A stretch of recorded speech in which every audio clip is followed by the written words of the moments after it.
एक बार की बात है। गौतम बुद्ध अपने शिष्यों के साथ एक गांव में रुके हुए थे। हर कोई ध्यान में मग्न था, लेकिन एक शिष्य आनंद बहुत बेचैन था। बुद्ध ने पूछा, आनंद, क्या बात है? आनंद ने कहा, भगवान, मैं सब सीख रहा हूँ, लेकिन मन शांत नहीं हो पा रहा। जितना ज्ञान लेता हूँ, उतना ही और खालीपन महसूस होता है।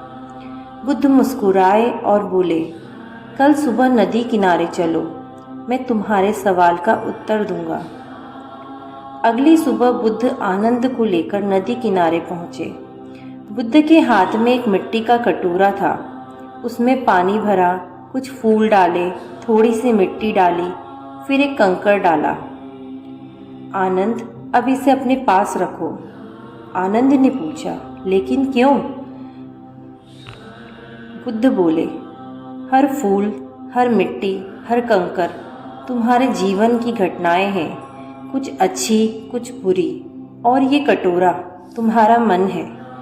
जितना भरोगे उतना भारी होगा, और जब तक ये भारी है तुम ध्यान नहीं कर सकते, शांति नहीं पा सकते, प्रेम नहीं कर सकते। बुद्ध ने कहा, आनंद, अब इस कटोरे को पानी में डुबो दो, लेकिन छोड़ना मत। आनंद ने वैसा ही किया। कटोरा पानी में भारी होकर डूब गया। आनंद का हाथ भी खींचने लगा। अब छोड़ दो, बुद्ध बोले। लेकिन भगवान, आपने ही तो कहा था इसे पकड़कर रखना। बुद्ध मुस्कुराए, हाँ, लेकिन जब तक तुम्हें पकड़ना आसान लगे, पकड़ो। जब पकड़ना ही तुम्हें डुबोने लगे, तो छोड़ देना ही बुद्धिमानी है। बुद्ध बोले, हम जीवन में दुखों, यादों, रिश्तों, अपमान, मोह सबको जमा करते जाते हैं। लेकिन समझो आनंद, कटोरा भर जाएगा तो कुछ नया नहीं आ सकेगा, और खाली नहीं करोगे तो सड़ जाएगा। मुक्ति तभी मिलेगी जब तुम छोड़ना सीखोगे।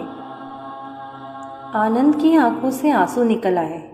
वो बोला, भगवान, तो क्या मतलब यह हुआ कि जो बीत गया उसे पकड़कर रखने से मैं खुद को ही सजा दे रहा हूँ? बुद्ध बोले, हाँ आनंद, यादें मिठाई की तरह हैं। अगर वक्त पर खा ली जाए तो मीठा लगता है, लेकिन संभाल कर रखोगे तो सड़ जाती है। बुद्ध बोले, छोड़ना मतलब त्याग नहीं है। त्याग मतलब है जो चीज़ तुम्हें बांध रही है उससे आज़ादी लेना। मोह छोड़ो, लेकिन प्रेम रखो।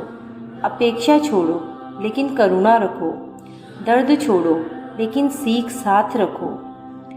कभी कभी कटोरा खाली करना ज़रूरी होता है, ताकि भगवान उसमें उतर सकें। पकड़ कर रखना तुम्हें डुबो सकता है, छोड़ना तुम्हारे ऊपर उठा सकता है। और सबसे बड़ी बात, छोड़ देना हार नहीं होती, वो खुद से मिलने का पहला कदम होता है।